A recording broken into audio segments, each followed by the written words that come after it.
Sejam bem-vindos a mais uma entrevista em Gênio. Temos connosco o engenheiro Hélder Sousa Silva, eurodeputado e comissário do ANOE para a Segurança e Defesa. Engenheiro, muito obrigado pela sua disponibilidade e por ter aceito o nosso convite O para estar aqui gosto, na Ordem. o gosto é meu partilhar aquilo que posso, de alguma forma, também carregar, transmitir no que diz respeito à questão da segurança e da defesa, porque passou a ser um tema da moda, como se diz, mas mais do que um tema da moda, é um tema que nos toca a todos diariamente e por isso é um gosto, dentro da Ingênio, partilhar tanto aquilo que tem sido uma experiência de vida também dentro desta área. Muito bem, vamos a isso.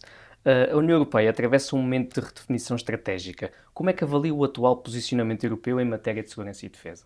Bom, a União Europeia, eu direi que adormeceu durante umas boas décadas, desde aquilo que foi o final da Guerra Fria, final da Segunda Guerra Mundial e depois Guerra Fria, a queda do Muro de Berlim.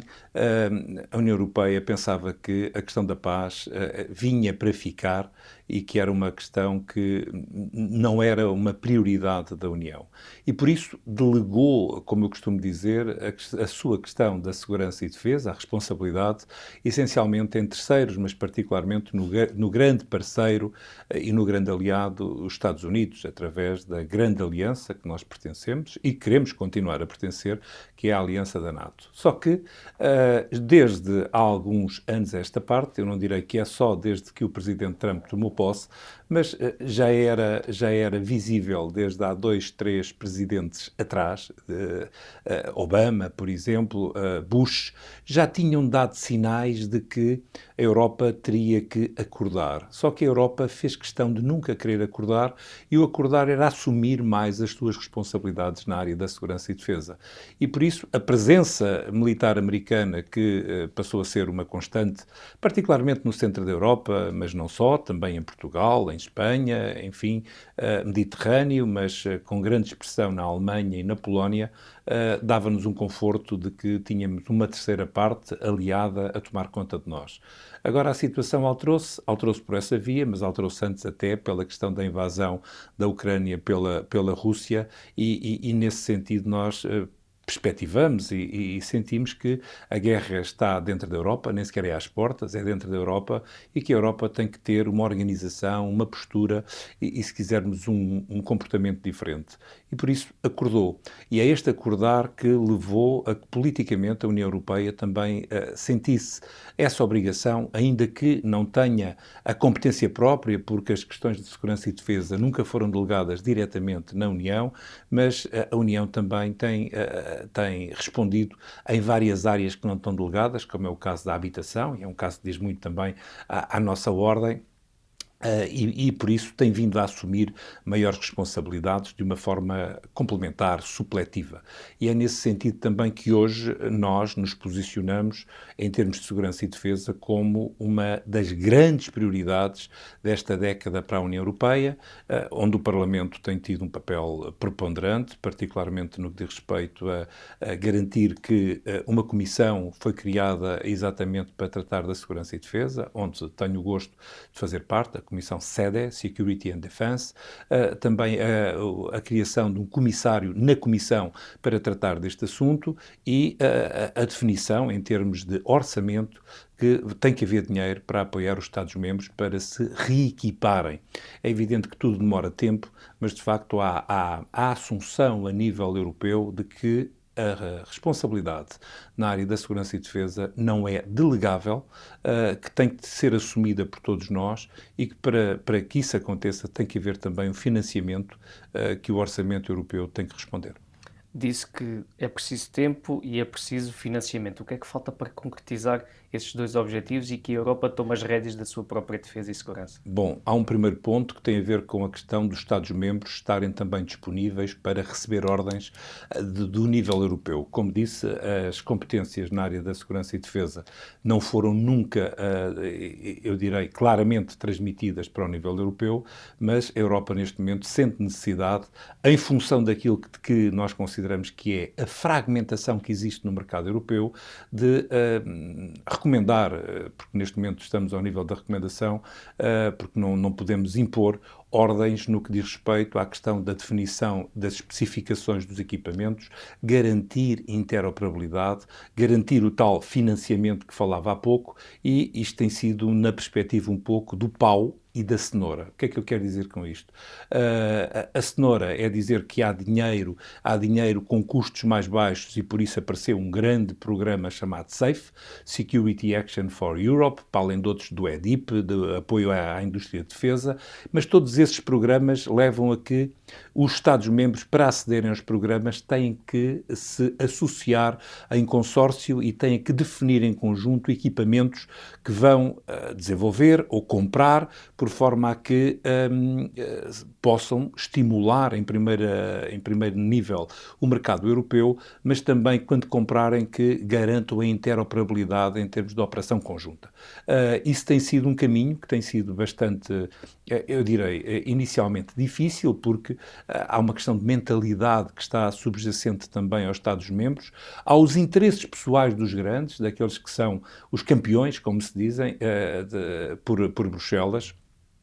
Falo da Alemanha, falo da Itália, falo da França, essencialmente esses três grandes países que têm grandes interesses na indústria de defesa e que cada um deles tenta defender a sua indústria de defesa. E por isso, também aqui, dentro daquilo que é o espírito europeu, nós temos lutado muito para que os pequenos e médios países, porque Portugal entra no grupo dos médios países, também possam ver as suas indústrias, em geral, as de defesa, mesmo incipientes que possam acontecer, que se possam desenvolver, mas que o dinheiro que vai existir, que garanta que é distribuído por todos os 27 Estados-membros, aquilo que é o desenvolvimento empresarial que venha a decorrer deste grande investimento, que possa ser sentido nos 27 Estados-membros e onde todos possam contribuir para aquilo que é um esforço comum de, chamamos-lhe o nome certo, de rearmamento, de aprontamento e de maior capacidade em termos de segurança e defesa. E por isso, aquilo que está neste momento em curso, lá está, é um processo não só financeiro, porque o dinheiro tem aparecido, mas também complementarmente de sensibilização política dos Estados-membros para partilharem mais e não olharem tanto para a sua quinta, mas pensarem em conjunto. E é este trabalho também, é um trabalho de política, de diplomacia na área da defesa que está a ser feito neste momento. Engenheiro, o mercado único da defesa está em cima da mesa. Pergunto-lhe se concorda com o mercado único nesta área, que impacto pode ter para Portugal e, ao mesmo tempo, se esta integração da base industrial da defesa europeia é uma oportunidade ou um risco para economias de menor escala, como é o nosso caso, digamos. Bom, eu vou começar pelo fim. Eu acho que é uma grande oportunidade. Oportunidade porque nós podemos especializar-nos em determinadas áreas. Portugal tem, eu vou começar por uma área que não se fala tanto, tem uma metalomecânica que é liderante em muitas áreas, mas que não se fala muito. Tem a questão do têxtil, tem a questão também das novas tecnologias, particularmente ligadas à cibersegurança, tem a questão da aeronáutica, enfim, já dei aqui a questão da logística, que é muito importante na questão da segurança e defesa. Nós temos aqui áreas de nicho onde lideramos e por isso é uma grande oportunidade. Nós não podemos perspectivar que vamos ser, os produtores de um determinado equipamento na sua totalidade, mas vamos ser parceiros, tanto contribuindo com partes de um todo, e essa parte de um todo é aquilo também que a União Europeia quer que aconteça, como disse, para promover os pequenos e médios países da União. Por isso, eu entendo isso como uma oportunidade.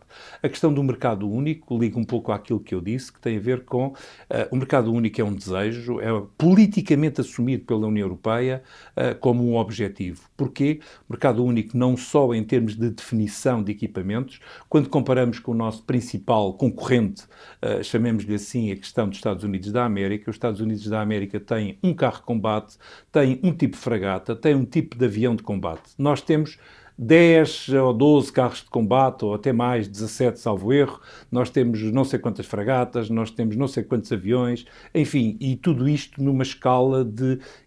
é muito e pequeno, sem dimensão, se quisermos, a nível mundial. E por isso, este esforço grande de convergência e que leva ao mercado único europeu é um objetivo claro para diminuir a fragmentação. Temos visto que novamente insistindo e sem querer aprofundar ainda muito mais a questão, os grandes países que têm interesses nesta matéria não têm estado muito disponíveis para dar os passos que seriam necessários para que o processo de implementação do mercado único seja mais facilitado. Eu penso que será uma inevitabilidade, demorará mais tempo, mas a União Europeia não vai desistir deste objetivo, porque é a única forma que nós temos de convergir e de competir com os nossos principais parceiros. Muito bem. Engenheiro, na abertura da conferência inaugural do Ano UE, na Ilha Terceira, referiu que a economia da defesa é um setor hoje em dia maduro, competitivo e internacionalizado. Pergunto-lhe o que é necessário para que Portugal tenha uma estratégia mais clara sobre a sua economia da defesa. Bom, a economia da defesa e particularmente o setor empresarial, particularmente as pequenas e médias empresas, porque não só em Portugal, mas em toda a Europa, com algumas exceções dos tais campeões, o setor da defesa é composto por pequenas e médias empresas. Elas estão aptas, têm conhecimento, têm know-how para poderem produzir aquilo que hoje está a ser solicitado em termos do mercado. Por um lado, estou a falar das portuguesas também. Temos exemplos fantásticos que não vou novamente voltar a trazê-los para aqui, mas na aeronáutica, na parte de digital, enfim, em muitas áreas. Têxtil, com bons exemplos também. O que é que faz falta? Eu julgo que o Governo tem dado sinais, através da IDD, que quer integrar e, de alguma forma, quer arranjar o chapéu de união e definir a estratégia, ao fim e ao cabo, relativamente ao envolvimento da nossa indústria. Mas ainda estamos no início do processo e, por isso, eu penso que é necessário, de alguma forma, garantir que este processo acontece, porque falta-nos, eu direi, o elemento de união que terá que vir da área política, por forma a que esta definição de estratégia nacional, integrada naquilo que é a estratégia europeia da indústria de defesa, seja uma realidade e, essencialmente, que os nossos empresários sintam que essa, eu vou chamar-lhe cola, falta uma cola para ligar todas estas peças. O puzzle está definido, mas falta, de facto, articular as peças e colocá-las no sítio certo. Isso penso que só o Governo, o Ministério da Economia, o Ministério da Defesa, o Ministério também do Emprego e que liga à questão da formação profissional, porque liga também à nossa área dos engenheiros. Falta-nos gente com formação, quer formação de nível superior, quer formação técnico-profissional, para dar resposta àquilo que são as necessidades do mercado. Eu considero que a questão dos recursos humanos é uma questão essencial. Não estou a falar dos recursos humanos das Forças Armadas, é outra questão, porque tem a ver com aqueles que vão utilizar. Eu ainda estou na fase da produção, e a fase da produção, os engenheiros, particularmente, eu não vou tirar o particularmente, em muitas áreas da engenharia. Eu direi que a área da defesa é uma área que toca praticamente em todas as áreas da engenharia, vão ser chamados cada vez mais. Dizer também que a Ordem, nós temos uma obrigação, e eu penso que também a Ordem, quando decidiu que 2026 era o ano da segurança e defesa, também dá claramente um sinal de prioridade e, se quisermos, de valorização dos engenheiros para a área da segurança e defesa. Isso é uma questão importante, porque se nas últimas décadas os engenheiros estiveram mais orientados para outras áreas da indústria e da produção, porque eram áreas que estavam na moda, eu direi também hoje aqui, de uma forma assim também provocatória, que a segurança e defesa passou a estar na moda. O tema tem que ser introduzido desde as universidades até à indústria, e por isso este trabalho que a Ordem está a fazer durante o ano 2026 penso que é crucial para valorizar aquilo que é a especialização na área da segurança e defesa, e os engenheiros são pedra de toque, pedra fundamental para atingirmos este objetivo. Engenheiro, sabendo que é uma área prioritária, que temos nicho de mercado, como referiu, têxtil, metalomecânica, espaço, cibersegurança, em crescente em Portugal.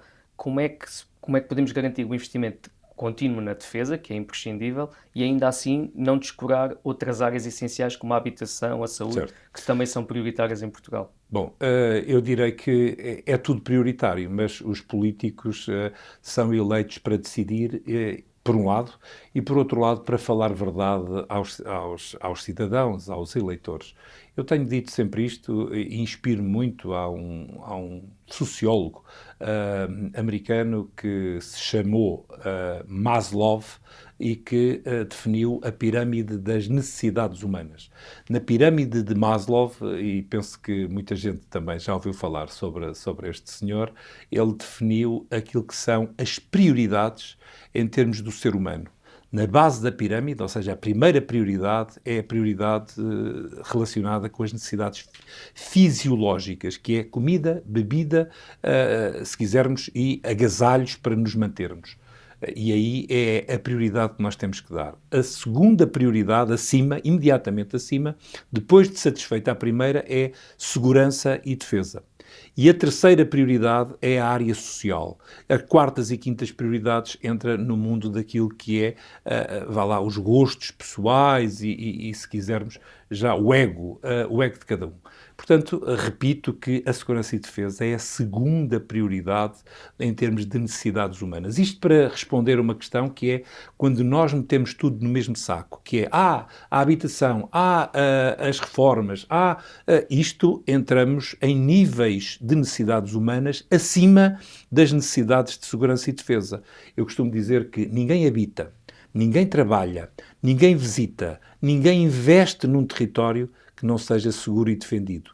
E por isso, quando me vêm dizer que isto está tudo em primeiro lugar e como é que nós agora vamos estabelecer prioridades? Bom, houve aqui décadas onde nós, portugueses, a União Europeia, eu direi a Europa no seu todo, de alguma forma classificou as questões das necessidades sociais como prioridade porque considerou que todas as outras, fisiológicas e securitárias, estavam resolvidas. Chegamos agora à conclusão, também no início da nossa conversa de hoje, que a necessidade de segurança deixou de estar garantida. Então é necessário prioritizar essa necessidade. E por isso eu costumo dizer que se esta passou a ser uma nova prioridade, nós temos que dar atenção e temos que garantir que o financiamento para resolver acontece. É evidente que nos habituamos na Europa durante décadas a ter um nível de vida, chamemos-lhe assim, de bem-estar, que é único no mundo.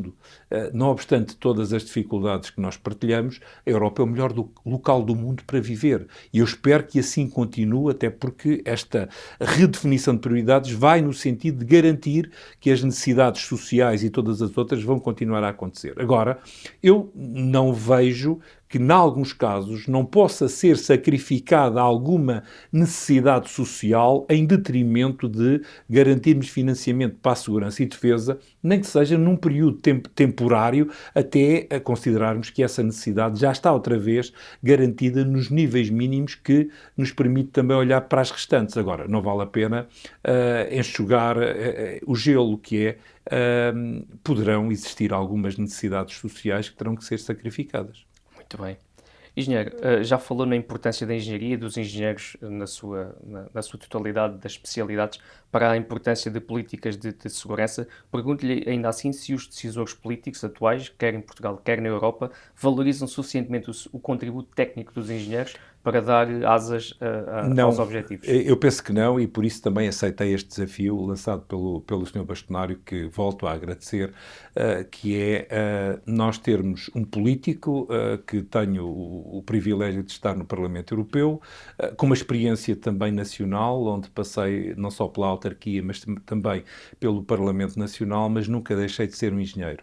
E sinto-me como tal, e digo muitas vezes que devia de haver mais engenheiros na política, porque hoje em dia a questão da engenharia, do saber fazer, da decisão, devia forçosamente envolver muito mais os engenheiros. E por isso os engenheiros deviam estar e têm que estar naquilo que é a mesa da decisão política. O engenheiro não pode ser só chamado a posteriori, depois dos políticos decidirem decidem o que querem fazer e entregam de facto essa tarefa ao engenheiro e agora resolve isto. O engenheiro, pelo seu conhecimento, mas também se quisermos, pela dimensão e complexidade que hoje qualquer um dos temas políticos encerra e envolve, o engenheiro, de facto, é pedra fundamental que deve estar desde o início no processo de decisão política. Logo, também um repto que lanço aos colegas engenheiros é que disponibilizem-se mais para a política. Eu bem sei que, por vezes, é extremamente difícil. Ser político não é currículo, muitas das vezes acaba por ser cadastro. Eu tenho lutado incessantemente tanto contra isso, dizer que muitas vezes me sinto completamente sozinho porque começo a olhar ao lado e vejo, inclusivamente nos eurodeputados portugueses, só tenho lá mais um jovem da Universidade do Minho também, que é engenheiro, mas eu julgo que ele nunca praticou, mas eu tive o gosto de praticar durante muitos anos, mas há poucos engenheiros na política e por isso também fica aqui o meu repto para todos aqueles que possam ver também esta entrevista, dizendo que nós, engenheiros, também temos culpa por não assumirmos as nossas responsabilidades sociais e de não darmos muitas vezes o passo no sentido de nos disponibilizarmos para a política. Portanto, conto convosco porque nós, de alguma forma, ajudamos a definir, muitas vezes, a forma e o conteúdo da decisão política e quando ela tem a mão do engenheiro, garantidamente que o produto final sai melhor. Engenheiro, duas questões. Como é que a Ordem pode mudar esse paradigma e, de alguma maneira, como é que pode contribuir para uma estratégia nacional neste domínio da segurança e defesa? Bom, a Ordem tem um papel fundamental. Primeiro, desde a escola, se chamemos-lhe assim. As universidades, a interação com as universidades é fundamental e particularmente, dizendo nas universidades aquilo que eu acabei de dizer, que é o contributo dos engenheiros para, se quisermos, o desenvolvimento do país é crucial. Para se condicionar positivamente de alguma forma, estar no processo de formatação, é preciso estar dentro do processo político e logo, desde a escola, o engenheiro tem que pensar que vai para a obra, que vai para o laboratório, que vai para a unidade de investigação e desenvolvimento, mas também que vai para a Câmara Municipal, que vai para a Assembleia da República, que vai para o Parlamento Europeu, ou seja, que os engenheiros tenham esses lugares também ab início na sua mente para dizer que eu estou aqui, estou deslocado porque isto é um lugar só para advogados ou economistas. Portanto, erro, o engenheiro tem que lá estar dentro, portanto, estou a falar do processo de formação e de educação. Depois, durante, a articulação com os governos, quaisquer que eles sejam, é fundamental e os governos também terem, de alguma forma, o cuidado de sempre que há produção legislativa que o envolvimento da Ordem, através dos seus vários colégios, seja uma realidade. Ou seja, os contributos que a Ordem possa dar, direto ou indiretamente, também para a produção legislativa é fundamental, aos diferentes níveis, desde, por vezes, o nível local, porque as câmaras também produzem regulamentos e posturas municipais que têm muita parte técnica, e eu sei do que falo, ao nível nacional, no Parlamento Nacional, e ao nível do Parlamento Europeu, onde a minha relação com a Ordem tem também permitido que, sempre que necessário, se envolva a Ordem pedindo contributos de colegas em diferentes áreas. E por isso eu penso que a Ordem, não só com este ano da Segurança e Defesa, mas aquilo que vai ser o produto final, ou pelo menos a semente que fica para anos vindouros, será um maior envolvimento dos engenheiros nas decisões do desenvolvimento nacional. Muito bem. Engenheiro, ao nível da segurança interna e da resiliência, pergunto-lhe que papel pode a engenharia desempenhar na gestão de riscos naturais extremos, como catástrofes, e que se a resiliência territorial deve ser encarada como uma prioridade estratégica nacional. É evidente. A questão das alterações climáticas, eu até há alguns anos atrás tinha dúvidas e partilho que tinha algumas dúvidas entre aquilo que era a realidade e aquilo que era também a realidade informada e comentada e de alguma forma politicamente enfatizada. Hoje penso que nenhum de nós tem dúvida de que as alterações climáticas são uma realidade. Temos visto em termos nacionais aquilo que têm sido os fenómenos meteorológicos extremos, desde no verão os incêndios, no inverno aquilo que são as cheias, enfim, para não falar de outro tipo de eventos, e a engenharia aí particularmente tem um papel importantíssimo. Importantíssimo essencialmente na prevenção, porque o grande investimento que os Estados-membros, e se quisermos o mundo, tem que fazer, não é tanto na mitigação, porque aí já estamos a correr atrás do prejuízo, é de facto no investimento na prevenção. E desde a parte das engenharias civis, engenharias florestais, engenharias, enfim, eu estou a falar das tradicionais, das eletrotécnicas, das fortes e das fracas, e todas as outras que lhes estão associadas, a parte também a parte da saúde, enfim,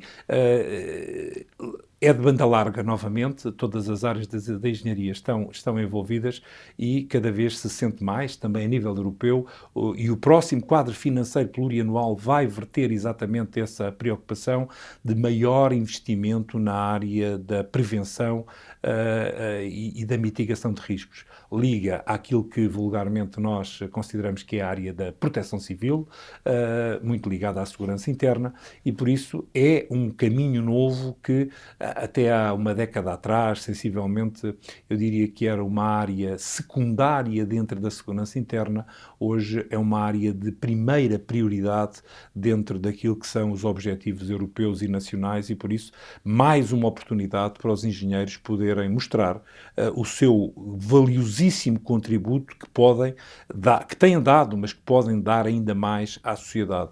É uma janela de oportunidade enorme. Muito bem. Engenheiro, as infraestruturas críticas também estão cada vez mais expostas a ameaças híbridas. Na atual conjuntura, pergunto-lhe quão vulnerável está Portugal a novos ataques e faço já aqui a ponto para a segunda questão, relativamente ao apagão do ano passado, Certo. de abril, em relação à segurança energética, que se tornou um tema central. Pergunto-lhe se Portugal está mais ou menos capacitado para reagir a futuras crises. Bom, as infraestruturas críticas já são, não é? São agora, já são de há uns anos esta parte, uma preocupação grande. Eu próprio tive a oportunidade nos anos 2000, entre 2000 e 2005, tive responsabilidades na área da proteção civil nacional. Já então se levantava a questão das infraestruturas críticas, muito por via da energia, não tanto daquilo que agora se fala da questão da cibersegurança, dos cabos submarinos, enfim, coisas mais recentes e da questão da segurança do mundo digital, da internet, tudo isso. Portanto, é um tema em Portugal desde há uns anos. Claro que com eventos como o apagão que aconteceu também há um ano e pouco esta parte, veio de alguma forma tornar ainda mais acutilante, chamemos-lhe assim também, a necessidade de intervenção. Os Estados-membros reagem, ao fim e ao cabo, porque também aqui a questão da prevenção tem deixado bastante a desejar. Já tinha havido, no que diz respeito à questão energética, vários sinais de que poderia acontecer uma situação destas. Os serviços e os sistemas deram nota disso, só que liga a outra questão que tem a ver com o investimento que tem sido feito nestas áreas. E as grandes empresas e muitas vezes o Estado não têm tido capacidade financeira de investir para mitigar também este tipo de riscos e leva claramente a esta vulnerabilidade. Eu penso que neste momento também esse ponto foi considerado um ponto prioritário, quer na área da energia, onde tive a oportunidade recentemente de visitar a REN e o Centro de Despacho de Sacavém e vi claramente que já estão num nível, se quisermos, de aprontamento completamente diferente daquele que estavam antes do apagão, já têm mecanismos e tanto de recuperação bem mais oleados, já estão a investir bastante também naqueles sistemas de arranque rápido, para que a vulnerabilidade se reduza.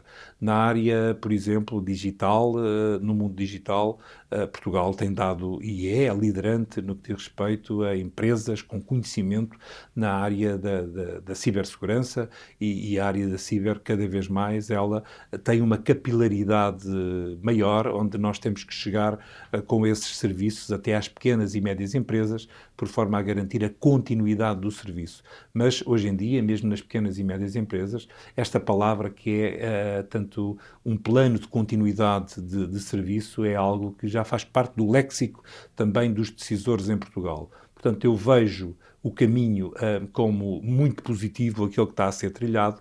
No entanto, ainda temos muito, muito investimento a fazer e muita hora de engenharia também a disponibilizar para este propósito. Mas julgo que não estamos bem, mas também não estamos no ponto inicial, que eu direi que era o ponto quase de grande criticidade. Estamos no caminho certo. Estamos mais proativos do que reativos. Muito, muito mais. Muito bem. Engenheiro, em relação a ameaças híbridas e à cibersegurança, são hoje também pontos centrais, já falámos aqui um pouquinho sobre eles. Pergunto-lhe, a Europa está a investir suficientemente nestas áreas? Bom, a Europa está a investir bastante nestas áreas. Primeiro, a questão da regulamentação, a questão da NIS2 e de outras diretivas relativamente à questão de recuperação no que diz respeito tanto a ataques, a ciberataques, por um lado. Por outro lado, questões também conexas ligadas a questões de desinformação que ligam também e que utilizam estas vias de comunicação digital e que impactam diretamente dentro daquilo que nós chamamos aquilo que é a estrutura democrática dos países, particularmente no que diz respeito a momentos, por exemplo, eleitorais, onde, se quisermos, a influência negativa externa através de mecanismos de desinformação e de ciberataques, ciberataques esses que podem ser direcionados, se quisermos, até a serviços essenciais do Estado. Já tivemos ataques a hospitais, já tivemos ataques a centrais de produção de energia, já tivemos ataques também a meios de comunicação públicos. Portanto, é um risco enorme e é uma área, eu direi, com potencial não só de preocupação, mas também de investimento. E a Europa está muito preocupada com esse tema. Aliás, tudo aquilo que tem acontecido relativamente às diretivas, particularmente a diretiva NIS2, que foi a última que foi produzida sobre a matéria, diretiva essa que os Estados-membros têm tentado incorporar tanto na legislação nacional. Aquilo que nos preocupa muitas vezes é que os Estados-membros ainda adicionem mais burocracia àquela que já vem um pouco também da Europa, porque a diretiva é bastante complexa e muitas vezes os Estados-membros querem ir além daquilo que a União Europeia pede e por isso muitas das vezes traduz-se, e esta é a parte preocupante e que aqui fica também, traduz-se em custos adicionais para o sistema, quer ao sistema público, quer ao sistema privado das empresas, e por isso mesmo há aqui este balanceamento entre o ótimo e o bom, que eu também partilho aqui com todos aqueles que nos acompanham. Engenheiro, em relação a estes fenómenos de espionagem, não queria entrar muito por aqui, mas não deviam ser os cidadãos a tomar a sua primeira própria defesa ou devem ser os decisores políticos a avançar com a defesa máxima dos interesses? Há aqui vários níveis. Há o nível nacional, se quisermos, o nível do Estado, há o nível europeu, há o nível dos Estados-membros através das forças e serviços de segurança e há o nível, se quisermos, também empresarial, no que diz respeito às empresas garantirem a continuidade do seu serviço. Depois há o nível, se quisermos, individual, onde cada um de nós devia ter mais, e é aqui também penso que quer chegar, mais informação e formação para se poder proteger a si próprio e à sua família. Bem sabemos que este é um tema que hoje em dia, inclusivamente para os jovens, que tem estado em cima da mesa, com orientações inclusivamente europeias e alguns Estados-membros já têm também definido que o acesso às redes sociais dos jovens a partir de determinada idade, limitações em termos do tipo de aplicações que podem utilizar. Portanto, estamos também a aprender no que diz respeito a esta matéria e ligando àquilo que hoje nos toca a todos, em diferentes níveis, que é a inteligência artificial. Ou seja, se aditarmos a tudo isto, ainda esta pitada grande de inteligência artificial que eu direi, que nos serve a todos diariamente, mas que nos põe em risco a todos diariamente também de igual forma, porque tudo na vida tem duas faces. Eu costumo dizer que o automóvel é das melhores invenções do homem, mas o automóvel leva-nos a todo lado, temos experiências maravilhosas, mas também morremos muito dentro do automóvel. Portanto, isto para dar a ideia da metáfora daquilo que é bom, também tem a outra parte de má. A inteligência artificial eu vejo exatamente da mesma forma. Pode-nos ajudar a resolver problemas que antes dela existir e de estar ao nosso serviço demorava horas, dias, semanas, meses, anos, e temos aquilo num segundo, mas por outro lado, se mal utilizada, pode de facto pôr em risco muitas vidas. E por isso temos também nós, a nível da Europa, e os Estados-membros estão a trabalhar nesta matéria, e liga à questão da segurança e da defesa também, ter regulamentação bem definida, e isto é um processo iterativo, porque vamos aprendendo com o erro, no sentido de potenciar ao máximo a utilização da inteligência artificial, mas securizar, por outro lado, ao máximo, para que as interações, quando ela é utilizada de forma, eu direi, indevida, possa ser mitigada e não afetar tanto o ser humano de uma forma tão expressiva. Muito bem. E já queria apenas voltar aqui a uma questão central que falámos no início da nossa conversa. A economia da defesa é, como refere, um setor competitivo e internacionalizado. Como é que Portugal pode tirar partido de tecnologias duais e da inovação e, ao mesmo tempo, em que áreas prioritárias é necessário investir? Bom, eu vou começar pela questão dual, que é uma questão que eu defendo há muitos anos, e inclusive defendo do ponto de vista técnico e do ponto de vista político.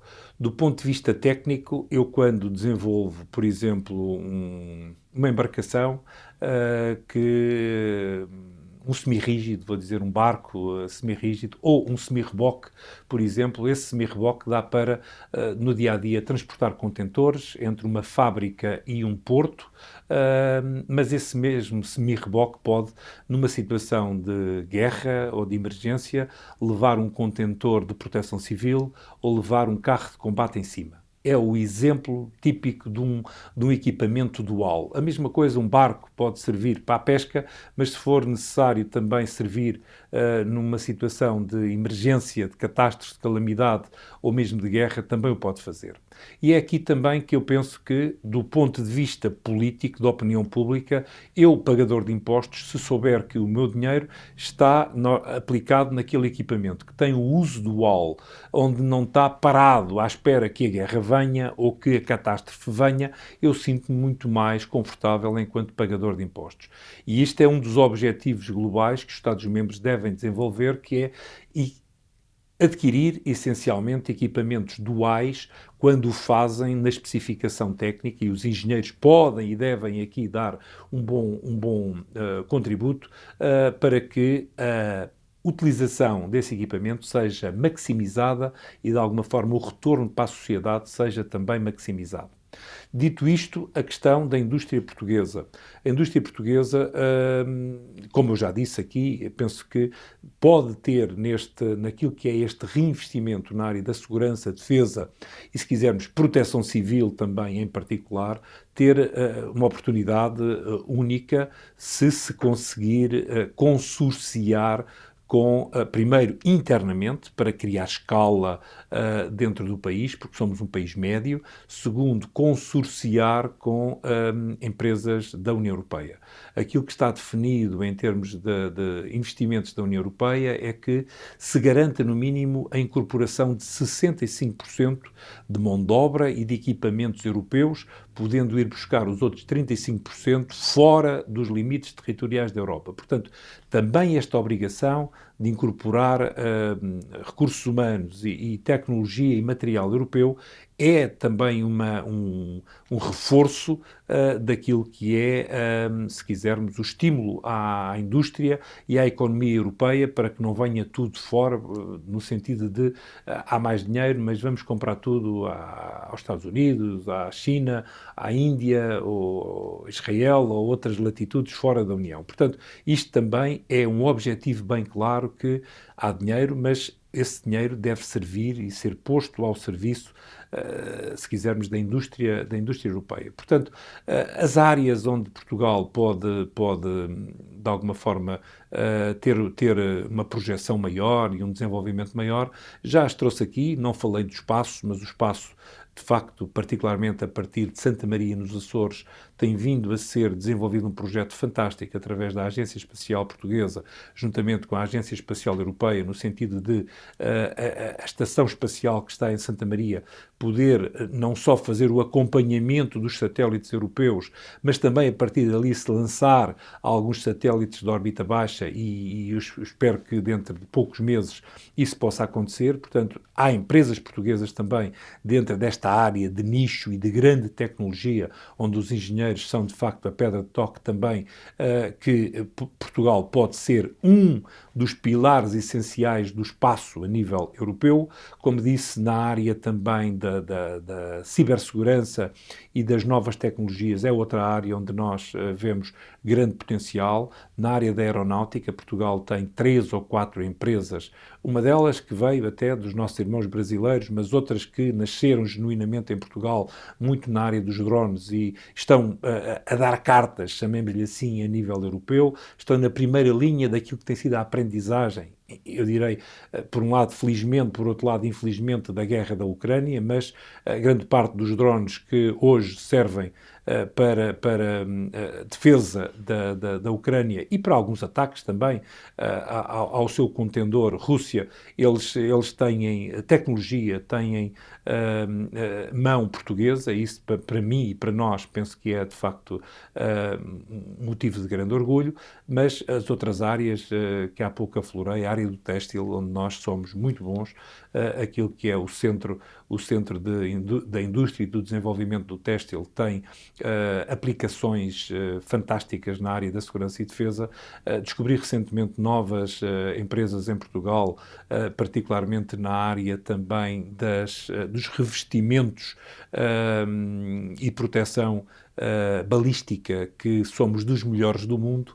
Enfim, eu poderia continuar por aqui fora, mas penso que o orgulho que tenho de ser português e de também levar o nome de Portugal dentro das latitudes por onde vou passando, levam-me a estar muito positivo sobre aquilo que pode acontecer nos próximos anos e nas próximas décadas relativamente à indústria de defesa e segurança em Portugal e ao contributo que nós, portugueses, e nós, engenheiros, podemos dar para aquilo que é a reposição dos níveis de segurança e defesa da nossa velha Europa. Engenheiro, vou terminar com a questão da Academia e do Talento. Também a nossa conversa já vai longa. Pergunto-lhe então se existe Portugal massa crítica suficiente na Academia para responder aos desafios da segurança e da defesa. E, por último, como alinhar ensino, investigação e necessidades estratégicas nesta área.